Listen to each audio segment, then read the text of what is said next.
Allah,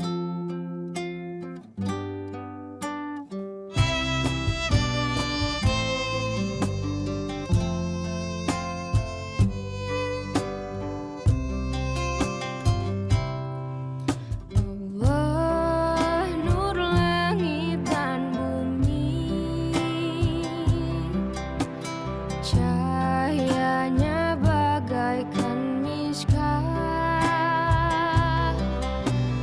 wadahnya pelita, nurun ala nur, cahaya di atas cahaya. Gelap selimuti kami, sepi sunyi pagut kami. Rindukan cahaya pancaran cinta darimu kekasih abadi. Kami laron-laron kecil, terbang dari relung-relung.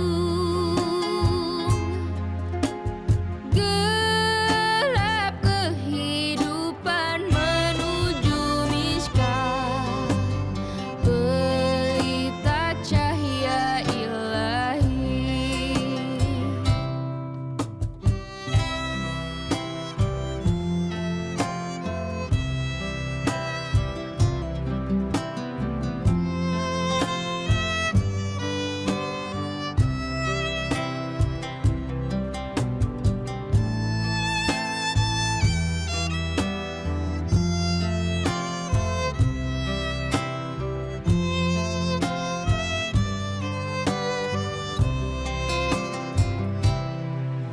Bakar sayap-sayap kami,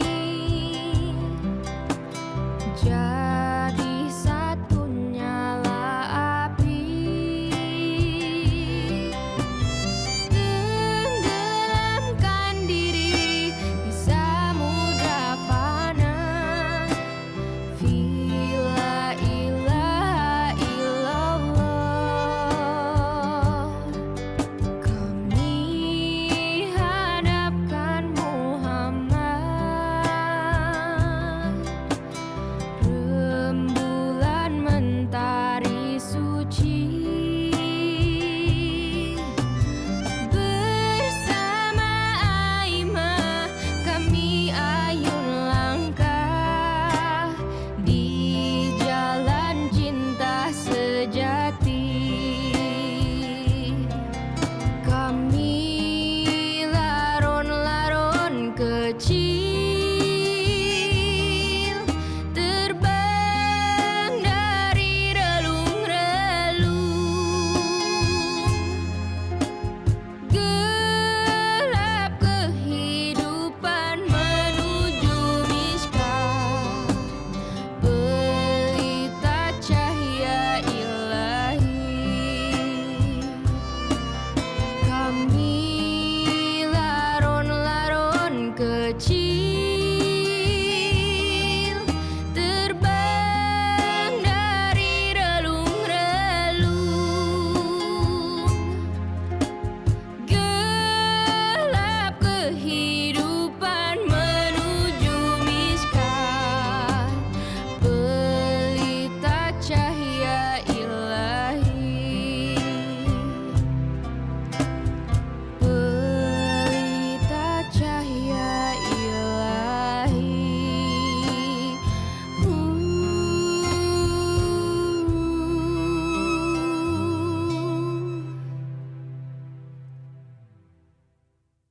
Bismillahirrahmanirrahim.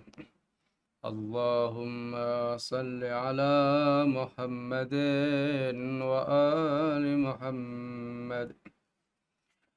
أستودع الله العلي الأعلى الجليل العظيم ديني ونفسي وأهلي ومالي وولدي وإخواني المؤمنين وجميع ما رزقني ربي وجميع من يأنيني أمره أستودع الله المرهوب المخوف المتضأذئ لعظمته كل شيء تيني ونفسي وأهلي ومالي وولدي وإخواني المؤمنين وجميع ما رزقني ربي وجميع من يأنيني أمره حسبي الله ربي لا إله إلا هو عليه توكلت وهو رب العرش ما شاء الله كان وما لم يشأ لم يكن أشهد وأعلم أن الله على كل شيء قدير وأن الله قد أحاط بكل شيء علما اللهم إني أعوذ بك من شر نفسي ومن شر كل دابة أنت آخذ بناصيتها إن ربي على صراط مستقيم أسبحت اللهم معتصما بذمامك المنيء الذي لا يحابل ولا يطاول من شر كل غاصب وطارق من سائر ما خلقت ومن خلقت من خلقك الصامت والناطق في جنة من كل مخاف بلباس سابغة ولائي أهل بيت نبيك محمد صلواتك عليه وعليهم مهتجبا من كل قاصد لي بأذية بجدار حسين الإخلاص في الاعتراف بحقهم وتمسك بحبلهم موقنا بأن الحق لهم ومعهم وفيهم وبهم ومنهم وإليهم أوالي من والوا وأعادي من عادوا وأجانب من جانبوا فصل على محمد وآل محمد وأعذني اللهم بهم من شر كل متقيه يا عظيم حجزت الأعادي أني ببديء السماوات والأرض وجعلنا من بين أيديهم سدا ومن خلفهم سدا فأغشيناهم فهم لا يبصرون وجعلنا من بين أيديهم سدا ومن خلفهم سدا فأغشيناهم فهم لا يبصرون وجعلنا من بين أيديهم سدا ومن خلفهم سدا فأغشيناهم فهم لا يبصرون بسم الله خير الأسماء بسم الله رب الأرض والسماء بسم الله الذي لا يضر مع اسمه سم ولا داء بسم الله أسبحت وعلى الله توكلت بسم الله على قلبي ونفسي بسم الله على ديني وأقلي بسم الله على أهلي ومالي بسم الله على ما أعطاني ربي بسم الله الذي لا يضر مع اسمه شيء في الأرض ولا في السماء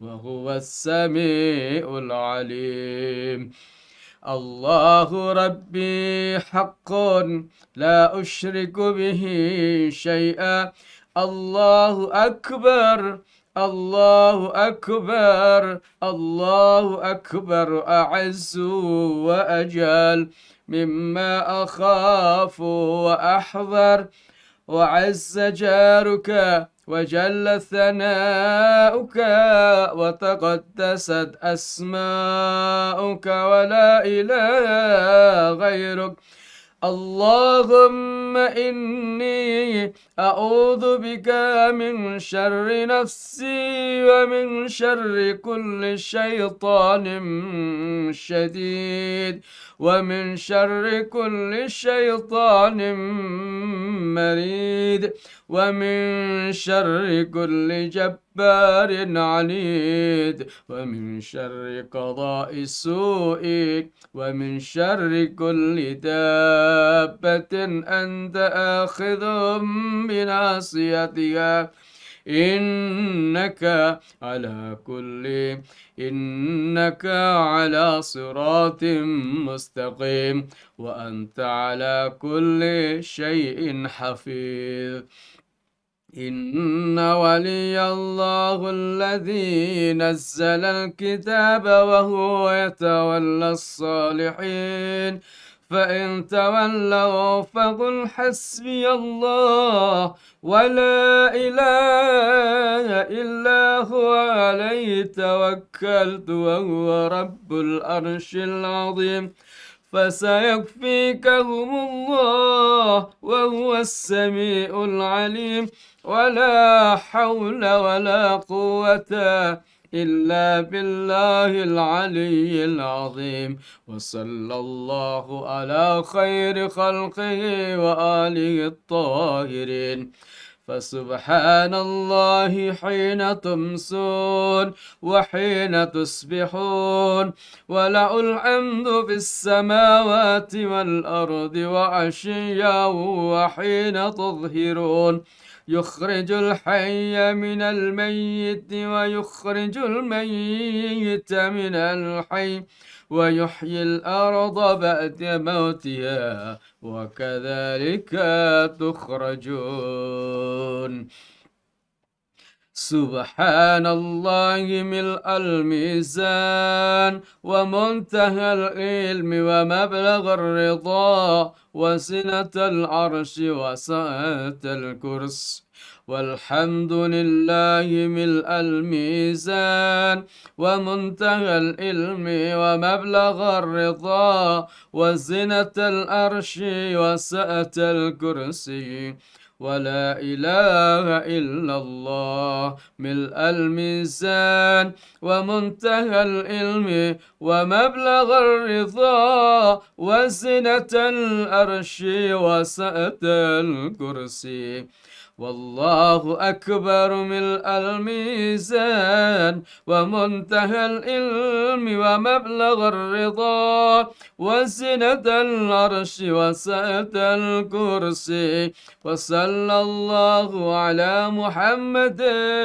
وآله الطاهرين ملء الميزان ومنتهى العلم ومبلغ الرضا وزنة العرش وسعة الكرسي اللهم احرسنا بعينك التي لا تنام، واكنفنا بركنك الذي لا يرام، وارحمنا بقدرتك علينا، ولا تهلكنا وأنت جارنا، وأنت رجاؤنا، وأنت رجاؤنا.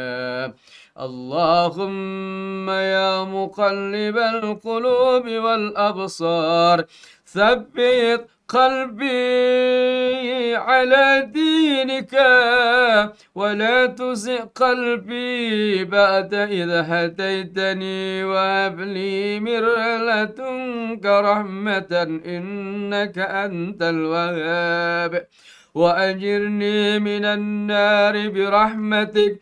اللهم امدد لي في عمري، وأوسع علي في رزقي، وانشر علي رحمتك، وإن كنت عندك في الكتاب الشقية فاجعلني سعيدا، فإنك تمحو ما تشاء وتثبت، وعندك الكتاب. بسم الله ما شاء الله، لا قوة إلا بالله. ما شاء الله كل نعمة من الله. ما شاء الله الخير كله بيد الله عز وجل. ما شاء الله لا يصرف السوء إلى الله. اللهم اجعلني في ذرعك الحسنة التي تجعل فيها من تريد. اللهم اجعلني في ذرعك الحسنة التي تجعل فيها من تريد.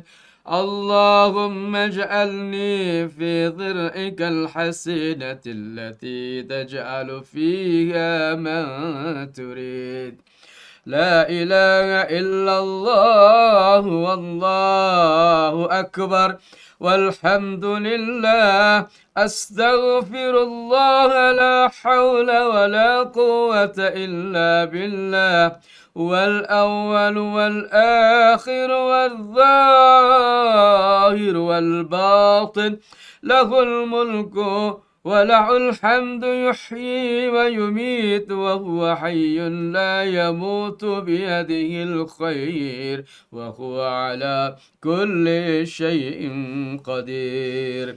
اللهم إني أشهدك أنه ما أسبح بي من نعمة وآفية في دين أو دنيا فمنك وحدك لا شريك لك.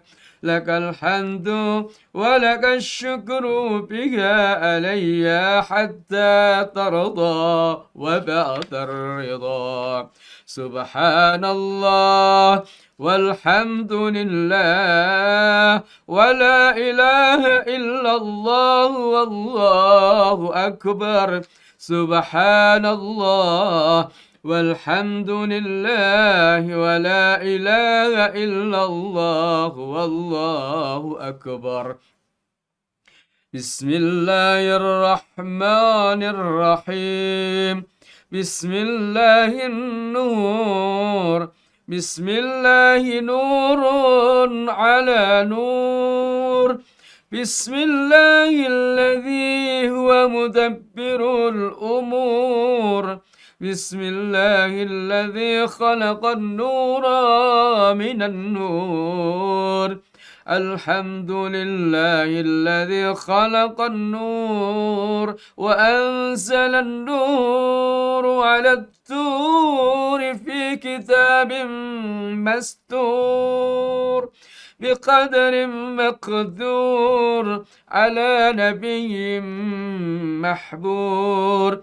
الحمد لله الذي هو بالعز مذكور وبالفخر مشهور وعلى الضراء والسراء مشكور وصلى الله على سيدنا محمد النبي وآله الطاهرين. الحمد لله الذي يفعل ما يشاء ولا يفعل ما يشاء غيره.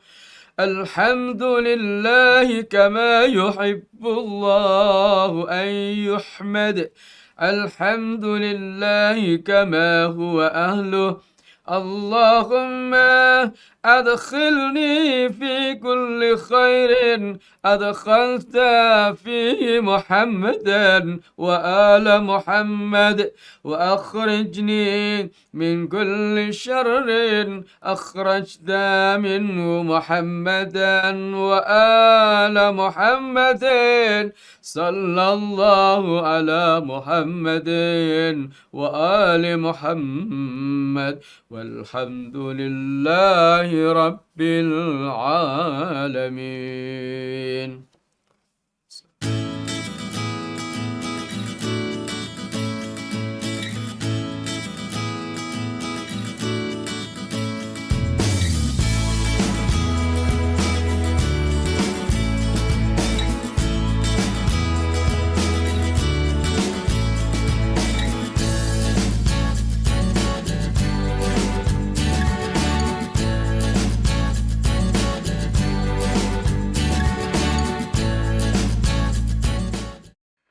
Assalamualaikum warahmatullahi wabarakatuh.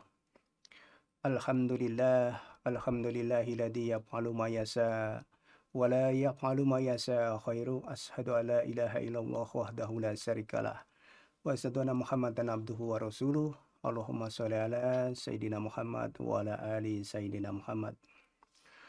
Para pemirsa JRTV yang sama-sama mengharap ridha Allah Subhanahu wa taala, alhamdulillah kita bertemu kembali dalam pengajian Ahad yang akan kita lalui bersama. Tadi kita sudah bersama-sama mendengarkan bacaan doa pagi dan sore, yang diantara manfaat dari bacaan doa pagi dan sore atau doa perlindungan dan rezeki, mudah-mudahan kita diberikan perlindungan dan rezeki yang berlimpah.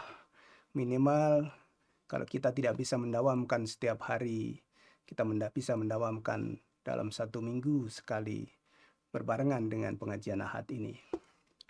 Para pemirsa JRTV dimanapun pemirsa berada, pada sesi kali ini, pengajian Ahad kali ini akan diisi oleh 2 narasumber bertemakan tentang akhlak semuanya. Akhlak dalam teladan keluarga Nabi, warisan para sufi, yang akan disampaikan oleh Ustadz Ma'mun Rahman dan Ustadz Muhammad Adlani. Beliau keduanya adalah anggota Dewan Syuro Ikatan Jemaah Ahlul Bait Indonesia. Saya yakin kita semua meyakini bahwa mudah-mudahan pengajian yang akan kita lalui ini bisa meningkatkan akhlak kita sesuai dengan tuntunan keluarga Nabi ketika berbagai permasalahan yang akan kita hadapi begitu besar. Para pemirsa, marilah kita ikuti, simak kita bersama-sama lantunan dan uraian hikmah dari kedua narasumber itu. Selamat menyaksikan.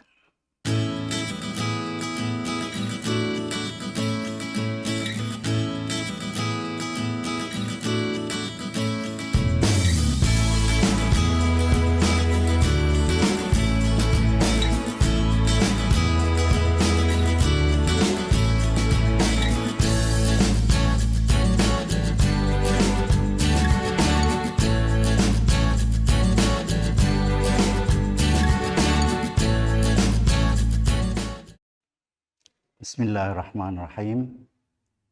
Alhamdulillahirabbil alamin. Wa bihi nasta'inu ala umurid dunya waddin. Assalatu wassalamu ala asyrafil anbiya'i wal mursalin. Sayyidina Maulana wa habibi ilahil alamin Abil Qasim Muhammad wa ala alihi tahirin wa ashabihil mayamin. Amma ba'. A'udzu billahi minasyaitonir rajim. Bismillahirrahmanirrahim. Ud'u ila sabili rabbika bil hikmati wal mau'izah. Ud'u ila sabili rabbika bil hikmati wal mau'izatil hasanah wajadilhum billati hiya ahsan. Inna rabbaka huwa a'lamu biman dhalla an sabilihi wa huwa a'lamu bil muhtadin. Wa in aqabtum fa'aqibu bimithli ma uqibtum bih wa la in sabartum lahuwa khairul lis-sabirin. Wasbir wa ma sabruka illa billah wa la tahzan alaihim wa la taku fi dhaiqim mimma yamkurun. Innallaha ma'al ladzina taqaw wal ladzina hum muhsinun.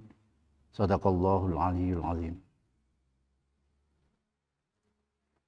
Para pemirsa yang dirahmati Allah, Assalamualaikum jami'an warahmatullahi ta'ala wabarakatuh.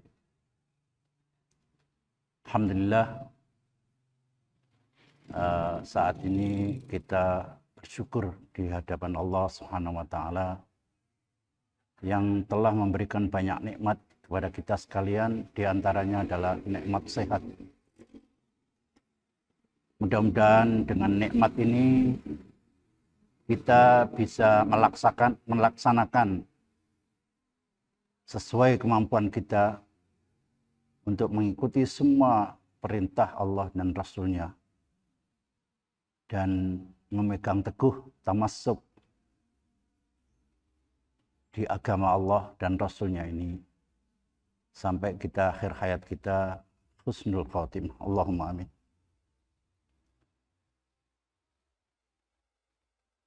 Salawat dan salam kita sampaikan kepada junjungan kita Nabi besar Muhammad sallallahu alaihi wa alihi wasallam yang telah mendidik kita dan menjadi orang yang insya Allah mendapat petunjuk yang lurus dari beliau alaihim salam.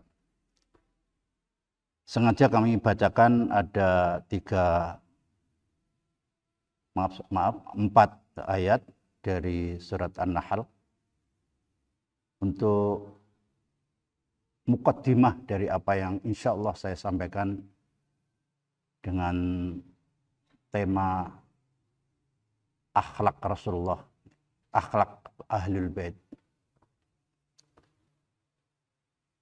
Pemirsa yang dirahmati Allah,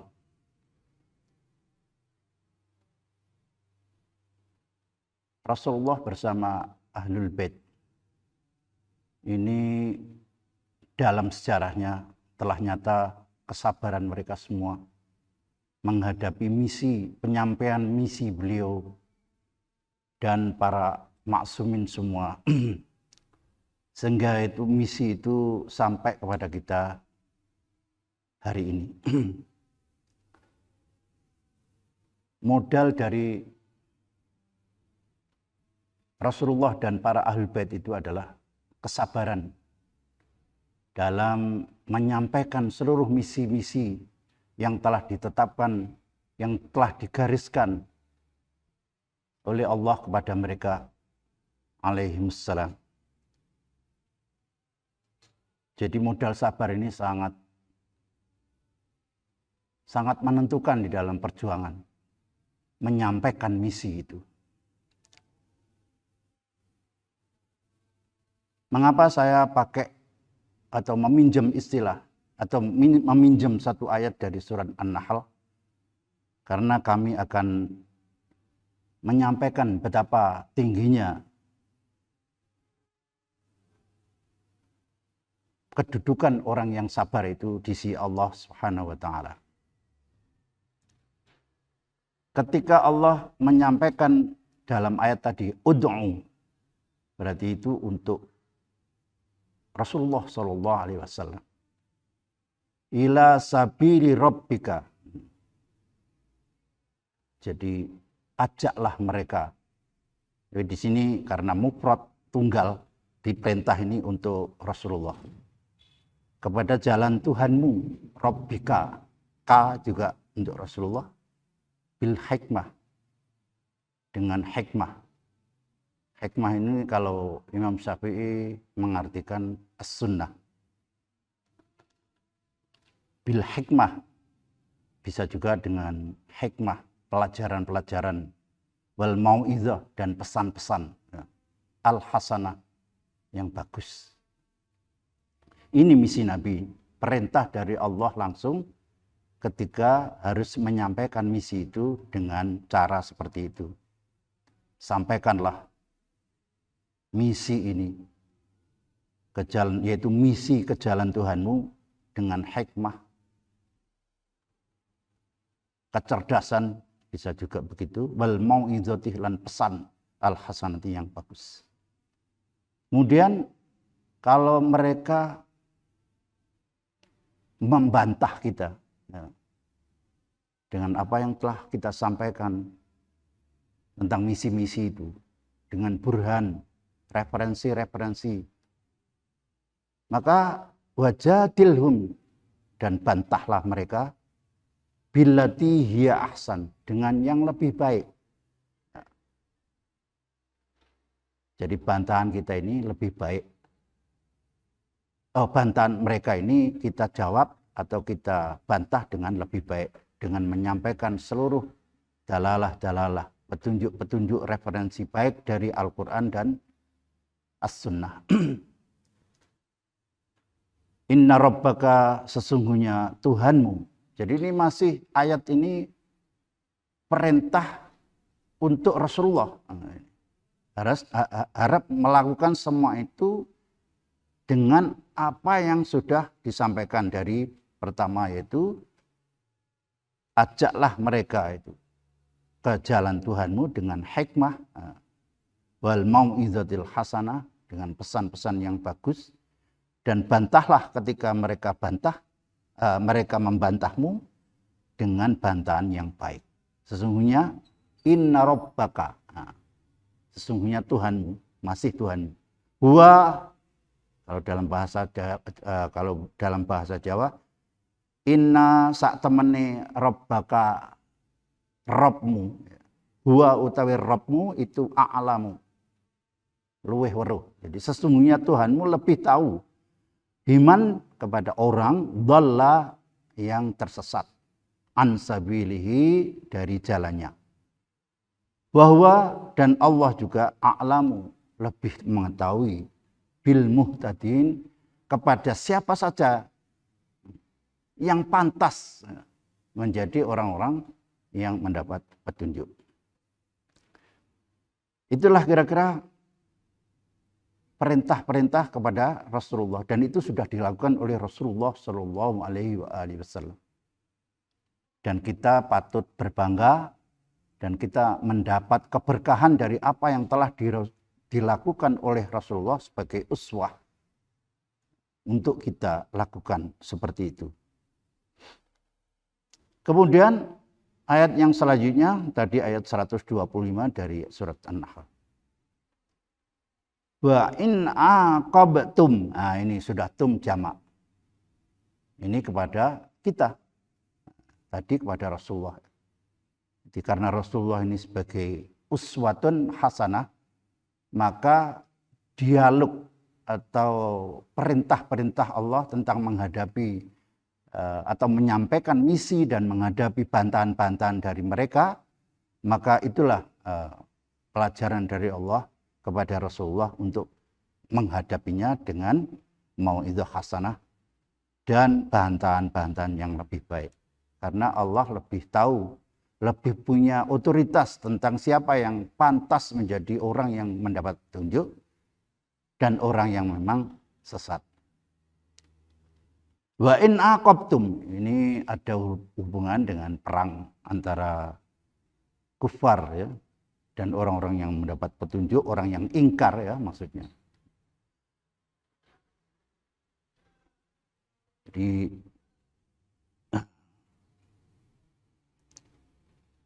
Jadi wa in aqabtum,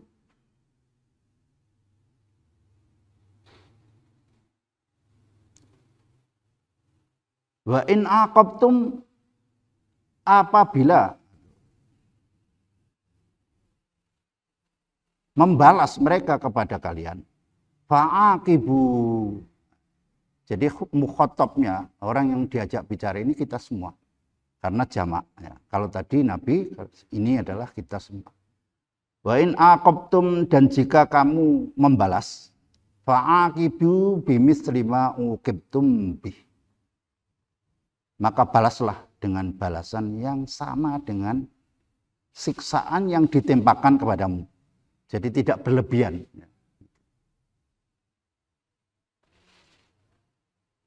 Wa in aqabtum, apabila kalian membalas, ya, maka balaslah yang setimpal.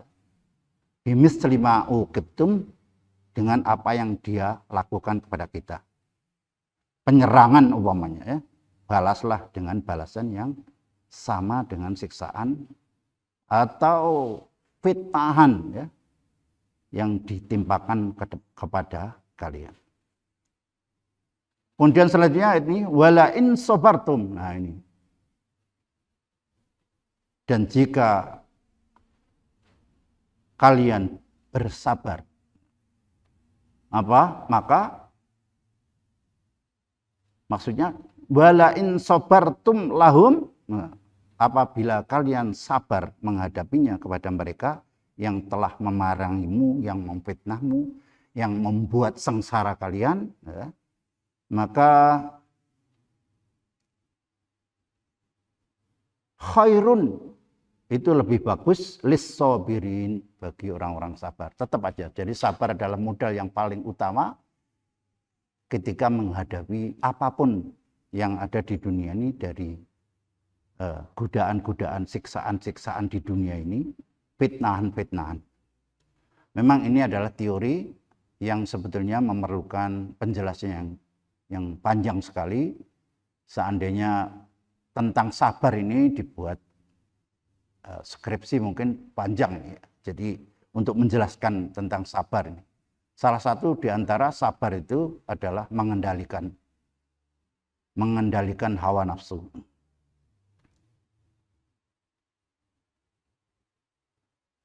Dan yang terakhir adalah perintah kepada Nabi tentang sabar. Wasbir, dan sabarlah kamu.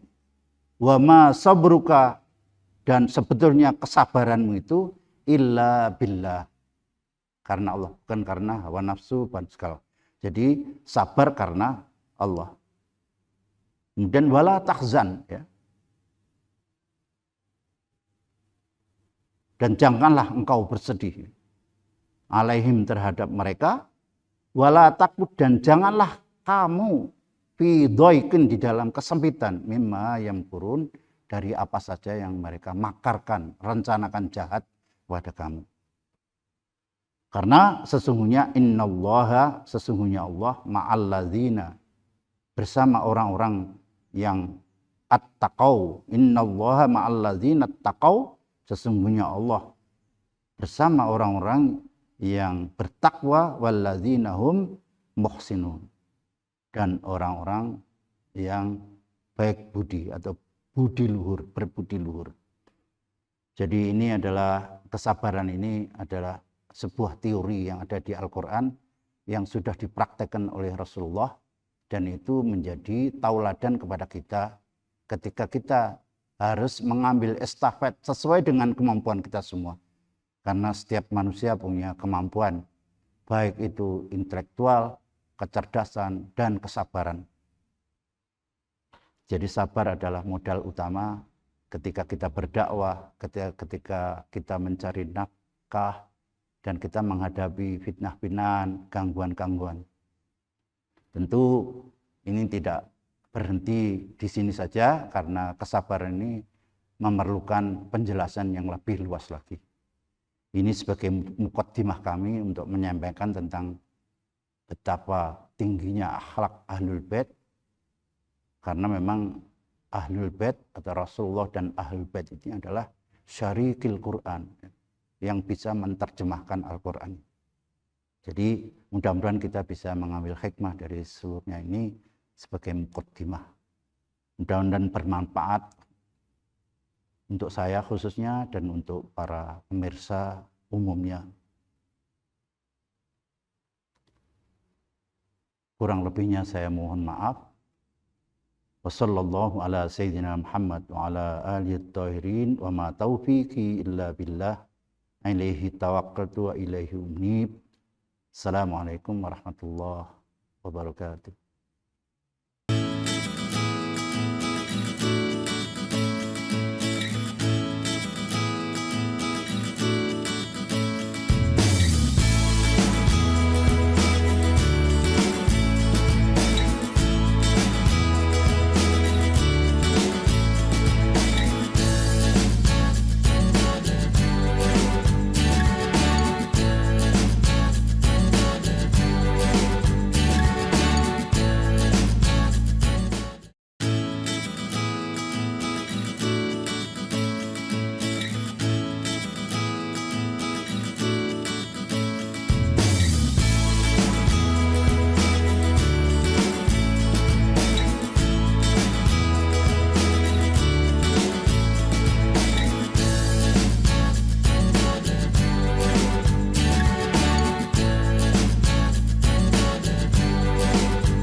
أعوذ بالله من الشيطان الرجيم.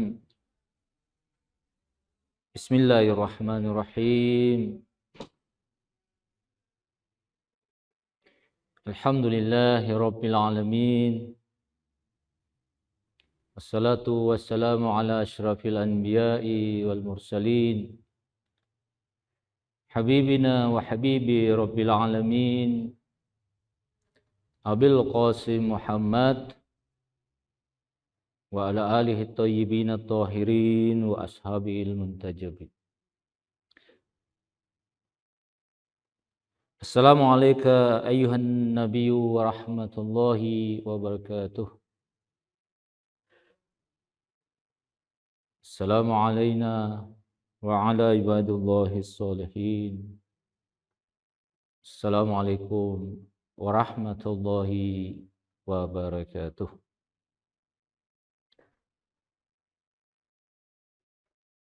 Tak henti-hentinya kita memanjatkan puji syukur kita kepada Allah Subhanahu wa taala. Karena itu bagian dari proses pencapaian kesempurnaan insani kita.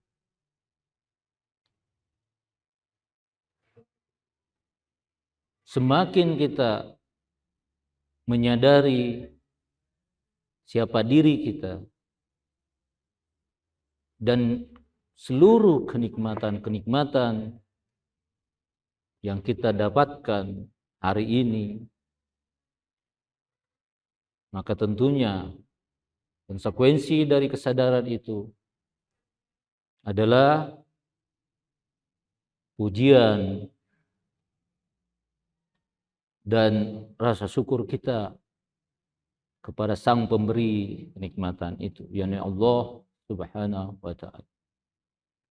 Kita adalah makhluknya, kita adalah manifestasinya,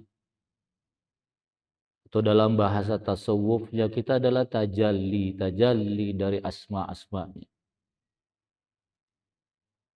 Begitu pula kita senantiasa bersalawat kepada hambanya yang paling mulia, kepada hambanya yang paling dekat kepadanya, yakni Nabi Muhammad sallallahu alaihi wasallam serta keluarganya yang suci. Sebagaimana ucapan alhamdulillah itu adalah salah satu manifestasi kesempurnaan seorang hamba, maka bersalawat kepada Nabi dan keluarganya pun adalah bagian yang tak terpisahkan dari proses-proses dan penampakan-penampakan kita ke puncak tertinggi seorang hamba yang dimungkinkan. Pada kesempatan ini saya sedikit akan menyinggung bagaimana Allah yang merupakan nama yang bersifat komprehensif dari seluruh nama-nama Allah dalam perspektif para sufi atau dalam perspektif tasawuf.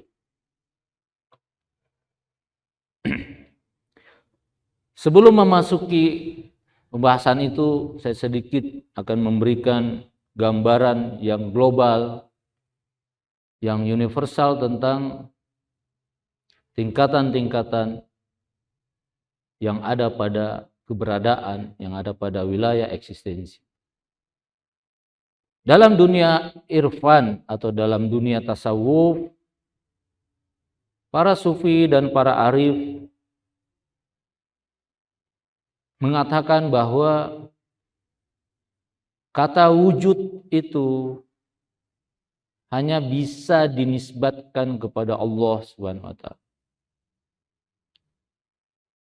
Jadi yang dikatakan memiliki eksistensi hakiki dan mandiri itu tidak lain adalah Allah Subhanahu wa taala. Dalam dunia tasawuf, wujud atau eksistensi atau keberadaan itu identik dengan Allah. Jadi kalau ada seorang sufi yang menyatakan hanya Allah yang ada, itu jangan dimaknakan secara langsung bahwa makhluk yang merupakan selain dari Allah itu tidak ada.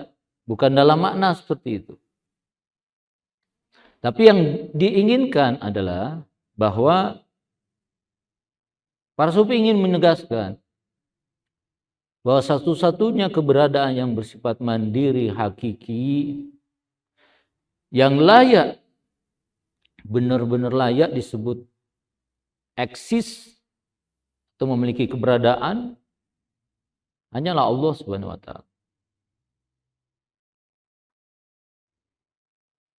Yang selainnya, kalau dalam filsafat itu kata selainnya itu yakni Allah, selain Allah Subhanahu wa taala itu mereka menyatakan itu adalah, kalau dalam filsafat adalah wujud-wujud yang mungkin, adalah wujud-wujud yang bergantung.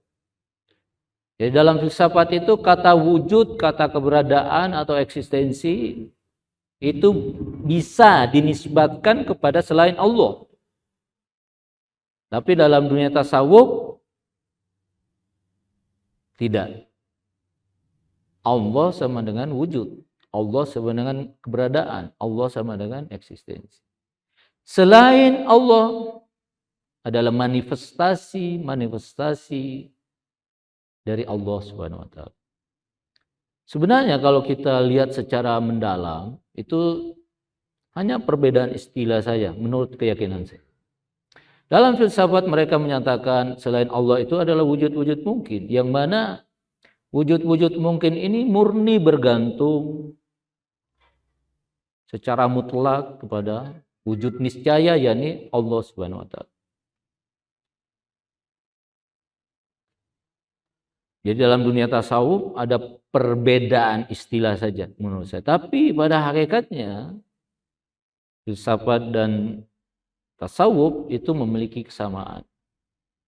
Namun dalam peristilahan itu ada perbedaan. Itu tidak masalah.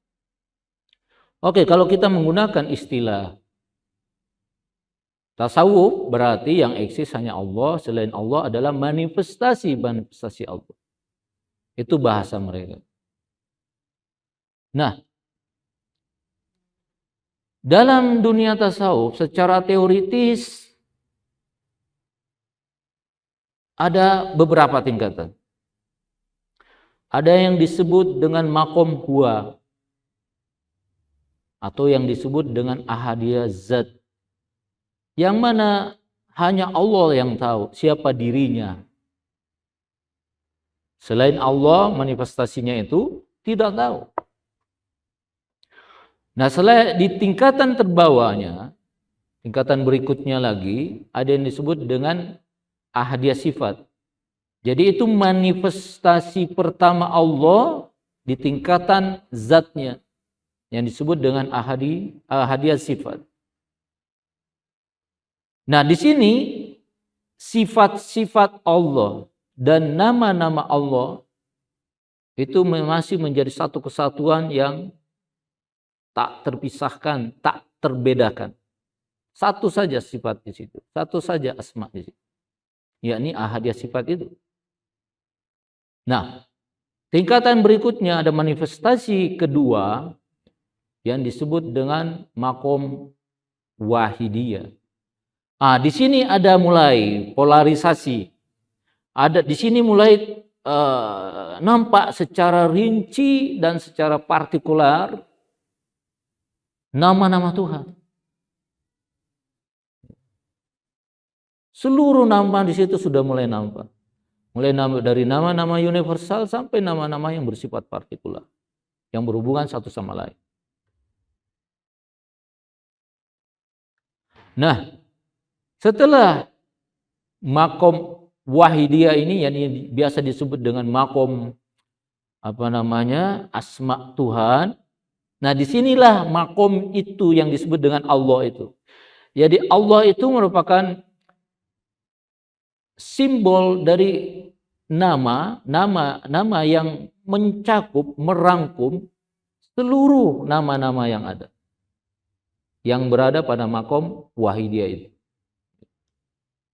Jadi Allah, kalau kita katakan Allah itu menunjuk pada totalitas nama-nama, totalitas sifat-sifat Allah yang berada pada manifestasi kedua di tingkatan zat Allah Subhanahu wa Ta'ala.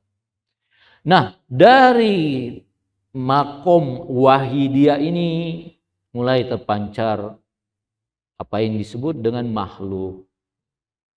Makhluk pertama yang terpancar dari wahidiyah itu adalah apa yang disebut dengan Nur Muhammad. Makom insan kamil. Yang biasa kita kenal dengan nama Nur Muhammad di dalam dunia tasawuf. Sementara kalau di dalam filsafat disebut akal pertama. Ini hanya perbedaan istilah. Nah, setelah makom Nur Muhammad itu ada namanya tingkatan alam akal. Jadi alam akal, setelah alam akal ada yang disebut dengan alam barzah atau alam misal. Kemudian turun paling bawah apa yang disebut dengan alam materi. Yang sekarang ini kita tinggali. Kita sekarang berada di alam yang paling rendah yang disebut dengan alam materi. Itu proses turunnya manifestasi. Nah, proses naiknya nanti juga akan dijelaskan. Dan itu nanti ada hubungannya dengan Allah mengutus para nabi, Allah mengutus agama-agamanya melalui para nabi. Itu ada hubungannya dengan pencapaian terakhir perjalanan manusia dalam proses naiknya itu. Nah, dari gambaran universal dan global ini kita bisa menyimpulkan bahwa seluruh manifestasi, seluruh realitas yang kita saksikan itu dengan tidak mengklasifikasi mana yang baik dan yang buruk dalam aspek perbuatan.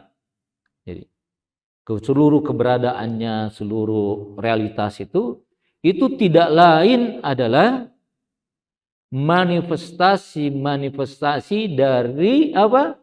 Nama-nama Tuhan. Cuma ada manifestasi yang lebih sempurna, ada yang tidak sempurna. Misalnya bebatuan itu juga manifestasi Tuhan. Cuma manifestasi yang paling rendah. Di atasnya ada tumbuhan, di atasnya lagi ada hewan, di atasnya lagi ada manusia dan jin. Kemudian di wilayah akal ada malaikat-malaikat yang juga merupakan manifestasi Tuhan. Nah, dalam konteks ini, dengan tidak melihat nilai suatu perbuatan, dari sisi realitasnya saja, itu ada citra Tuhan di situ. Karena dia merupakan manifestasi Tuhan. Dia merupakan manifestasi Allah. Cuma kadarnya berbeda-beda sesuai dengan tingkat dan keluasan dari manifestasi. Misalnya kalau kita melihat wajah Rasulullah itu tentunya langsung kita bisa mengingat Allah. Karena kurang lebih secara sempurna memanifestasikannya. Berbeda dengan kalau kita melihat batu atau tumbuhan atau hewan atau manusia. Manusia itu tidak urusan baik dia muslim maupun non muslim. Bahkan iblis pun dari sisi eksistensinya itu manifestasi itu. Disinilah saya melihat ayat itu bisa diberlakukan. Aina ma tuwallu fathamma wajhullah. Jadi kemanapun engkau hadapkan wajahmu, engkau mendapatkan wajah Tuhan di situ. Artinya pada seluruh realitas ada percikan-percikan, ada citra-citra, ada manifestasi-manifestasi Tuhan dalam kadarnya yang berbeda-beda. Nah, jika kita memiliki pandangan ontologis sofistik seperti ini,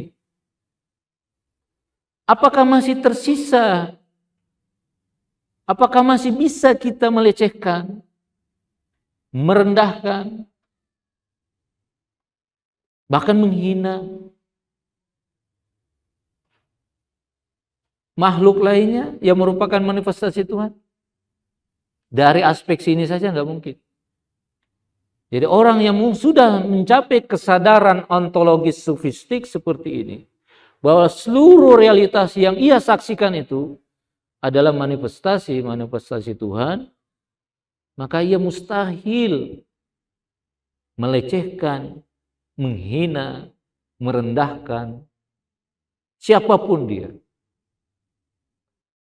Tidak segampang itu kita mengambil hak-hak mereka. Karena setiap realitas itu memiliki hak dalam kadarnya masing. Setiap tumbuhan yang tumbuh itu punya hak hidup. Makanya kita nggak bisa segampang itu mencabut tumbuhan yang ada di pinggir jalan tanpa alasan yang rasional, tanpa alasan yang dibenarkan. Begitu pula binatang-binatang, lalat, nyamuk, atau binatang-binatang yang lainnya. Itu tidak segampang itu kita membunuhnya. Apabila kita sudah punya kesadaran seperti ini. Apatah lagi sesama manusia. Enggak mungkin. Enggak mungkin. Nah, orang yang punya pandangan seperti ini, itu pada level ini saja, yang sudah mendapatkan kebahagiaan universal itu. Dia sudah memandang bahwa orang lain itu tidak lain adalah dirinya sendiri. Orang lain itu tidak lain adalah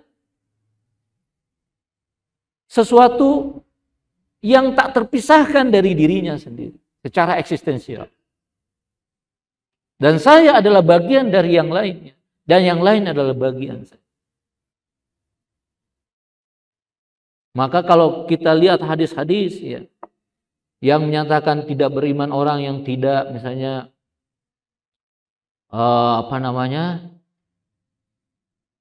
banyaklah hadis-hadis yang berkenan dengan itu, bahwa tidak beriman seseorang sebelum mencintai orang lain. Maksudnya situ tidak beriman di situ tidak sempurna imannya. Sebelum ia mencintai orang lain, sebagaimana ia mencintai dirinya sendiri. Kenapa? Karena diri orang lain adalah dirinya sendiri dan dirinya sendiri adalah orang lain itu. Kita bersumber, berasal, semua realitas bukan hanya manusia, berasal dari satu akar. Cuma penampakannya yang berbeda. Dan itulah kesadaran yang diinginkan oleh Allah Subhanahu wa taala kepada manusia.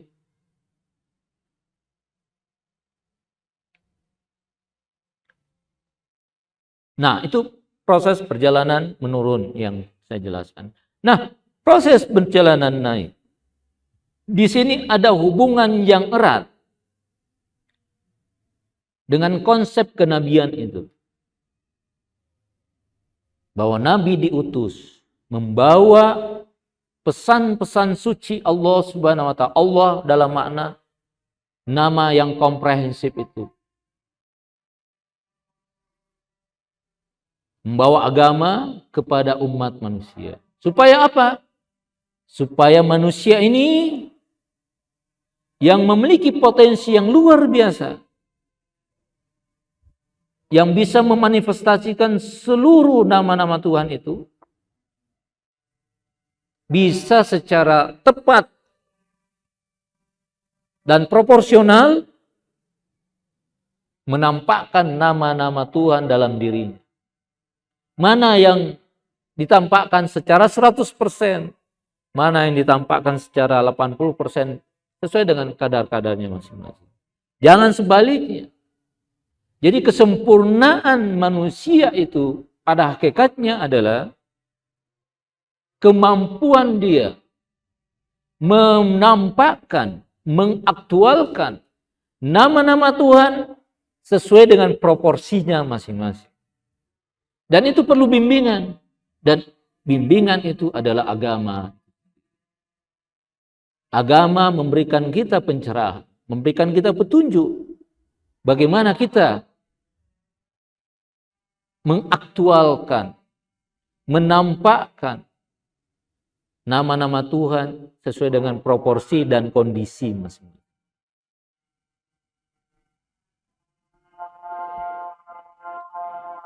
Tuhan Maha Kasih, Maha Pemurah. Tuhan juga Maha Adil. Nah, seorang insan yang sempurna tahu kapan dia berlaku kasih, kapan dia berlaku adil, kapan dia berlaku maaf. Kapan dia mengaktualkan sifat pemaaf Tuhan, kapan dia berlakukan sifat adil Tuhan misalnya, atau kapan dia memperlakukan sifat kasihnya. Begitu pula kapan dia mengaktualkan sifat yang apa yang dia biasa disebut dengan al-muntakim itu, yang maha membalas dendam. Itu kalau tidak pada tempatnya kita mengaktualkan, mengaplikasikan nama-nama itu akan berantakan. Misalnya, kalau lagi perang, yang kita tonjolkan sifat pemaaf, ya nggak perang-perang. Kita terbunuh. Para nabi berperang. Iya. Para kekasih Tuhan juga berperang. Yang ia tampakkan di situ adalah sifat al-muntakim, yang maha membalas dendam. Tentunya asas dari semua penampakan dan aktualisasi dari nama-nama Tuhan adalah apa? Cinta itu. Kita membalas dendam harus berdasarkan cinta. Ini yang nampak paradoks. Kita memaafkan dengan cinta. Kita berlaku adil dengan cinta. Karena Allah Subhanahu wa taala mendasarkan manifestasi-manifestasinya itu dengan cinta itu. Dan kita pun harus seperti itu jika ingin sempurna. Jadi Allah, kata Allah di sini, itu harus benar-benar kita manifestasikan dalam diri kita, dalam makna yang sebenarnya. Dan ini memang proses yang berat dan berkepanjangan. Dan itulah tujuan daripada penciptaan itu sendiri. Dan Allah sudah menurunkan contoh nyata bagi manusia, yakni para nabi. Para nabi adalah realitas-realitas sosok-sosok yang kurang lebih secara sempurna memanifestasikan nama Allah itu sendiri. yakni nama Allah itu ada yang merupakan kumpulan dari seluruh nama-nama itu. Nabi tidak hanya maha berilmu, Nabi tidak hanya memaafkan, berbuat adil, Nabi tidak hanya balas dendam, tapi seluruh nama-nama itu ya aktualkan secara proporsional, dan itulah yang diinginkan kepada manusia. Makanya menarik ketika manusia berada pada level itu. Makhluk-makhluk lainnya supaya ikut sempurna, dia akan berkhidmat kepada manusia. Karena dia sendiri nggak bisa ikut seperti itu. Karena nggak memiliki potensi seperti itu. Bahkan malaikat pun akan menjadi kelompok yang membantunya dan berkhidmat kepadanya. Manusia jika mengikuti para nabi, dia akan sampai pada level di mana malaikat tidak mampu sampai ke itu, ke level itu.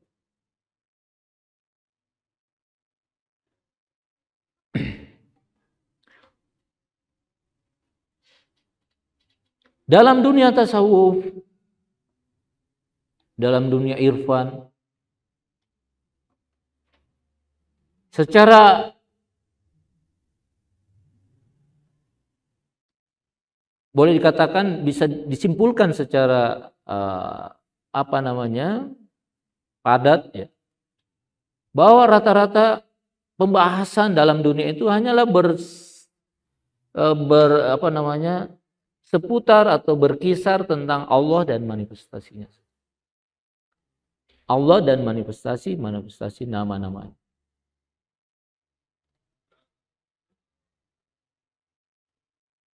Nah, manusia yang tidak sampai pada pada level yang sebenarnya, dia akan menjadi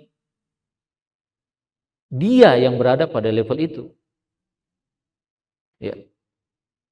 Kenapa ada ketersiksaan ya, dalam bahasa agama neraka itu?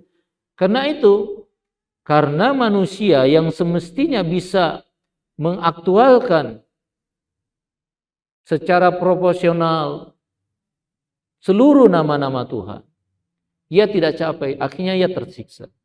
Dan dia tahu itu. Itulah ketersiksaan.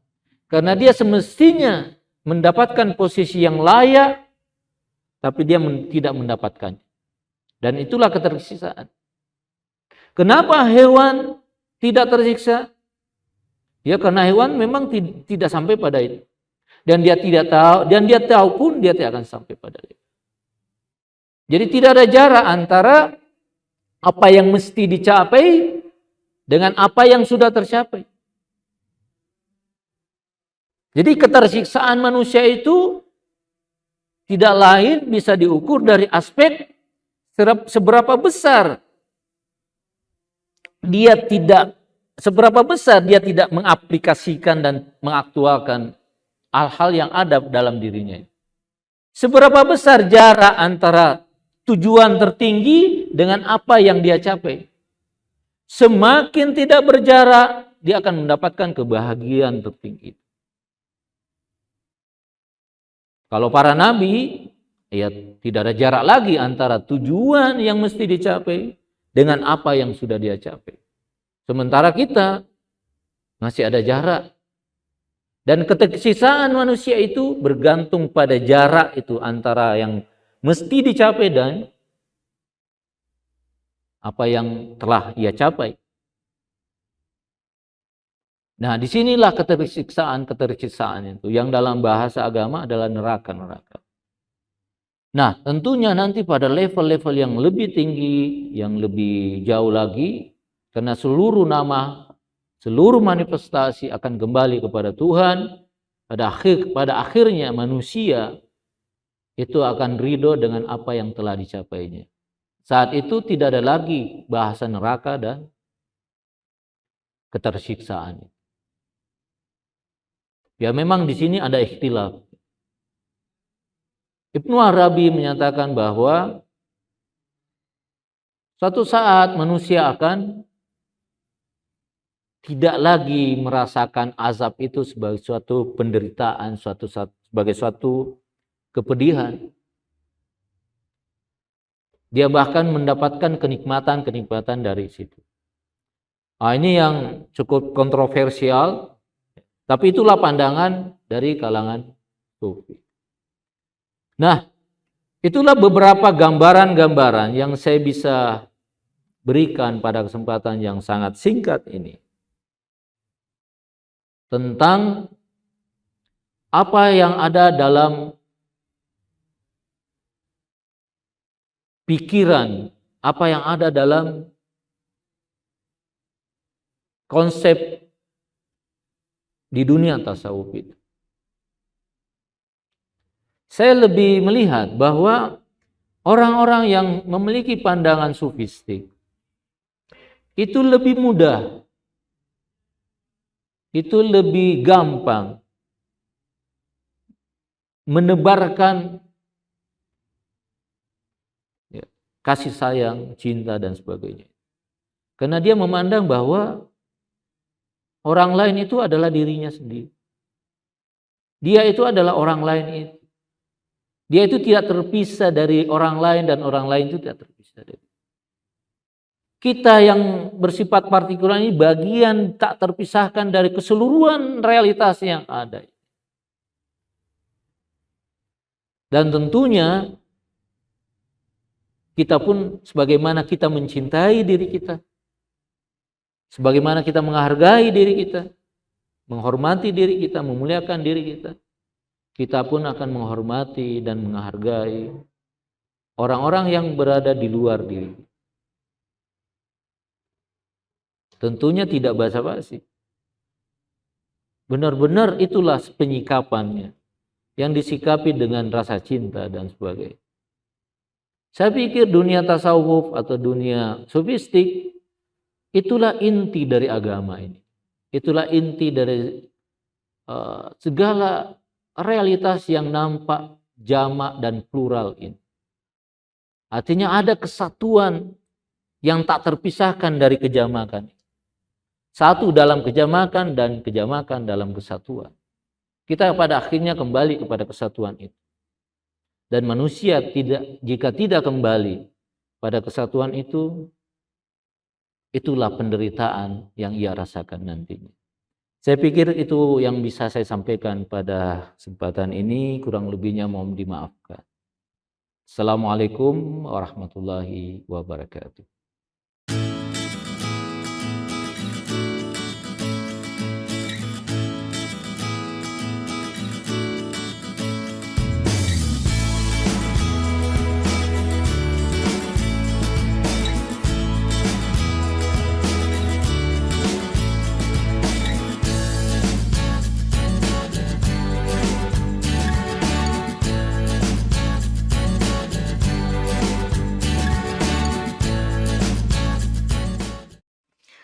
Terima kasih kita ucapkan kepada kedua narasumber kita yang telah memberikan ilmunya kepada kita.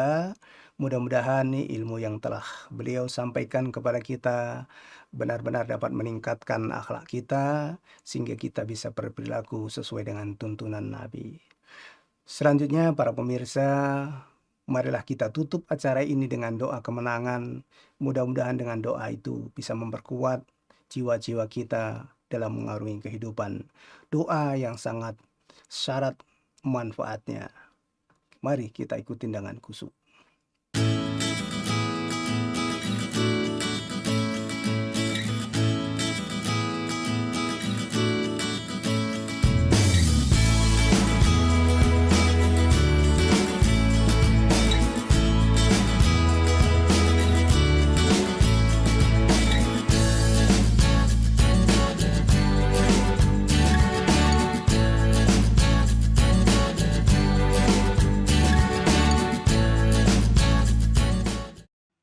Bismillahirrahmanirrahim. Allahumma salli ala Muhammadin wa ali Muhammad. Allahumma rzuqna taufiqat ta'ah وبعد المعصية وصدق النية وإرفان الحرمة وأكرمنا بالهدى والاستقامة وسدد ألسنتنا بالصواب والحكمة واملأ قلوبنا بالعلم والمعرفة وطهر بطوننا من الحرام والشبهة واكفف أيدينا عن الظلم والسرقة واغضض أبصارنا عن الفجور والخيانة واسدد أسماءنا عن اللغو والغيبة وتفضل على علمائنا بالزهد والنصيحة وعلى المتعلمين بالجهد والرغبة وعلى المستمعين بالإتباع والموعظة وعلى مرضى المسلمين بالشفاء والراحة وعلى موتاهم بالرأفة والرحمة وعلى مشايخنا بالوقار والسكينة وعلى الشباب بالإنابة والتوبة وعلى النساء بالحياء والإفة وعلى الأغنياء بالتواضع والسعة وعلى الفقراء بالصبر والقناعة وعلى الغزاة بالنصر والغلبة وعلى العسراء بالخلاص والراحة وعلى الأمراء بالعدل والشفقة وعلى الرعية بالإنصاف وحسن السيرة وبارك للحجاج والزوار في الزاد والنفقة واقضي ما أوجبت عليهم من الحج والأمرة بفضلك ورحمتك يا أرحم الراحمين وصلى الله على محمد وآله الطيبين الطاهرين والحمد لله رب العالمين. اللهم صل على محمد وآل محمد. اللهم صل على محمد وآل محمد. اللهم صل على محمد وآل محمد وعجل فرجهم الشريف.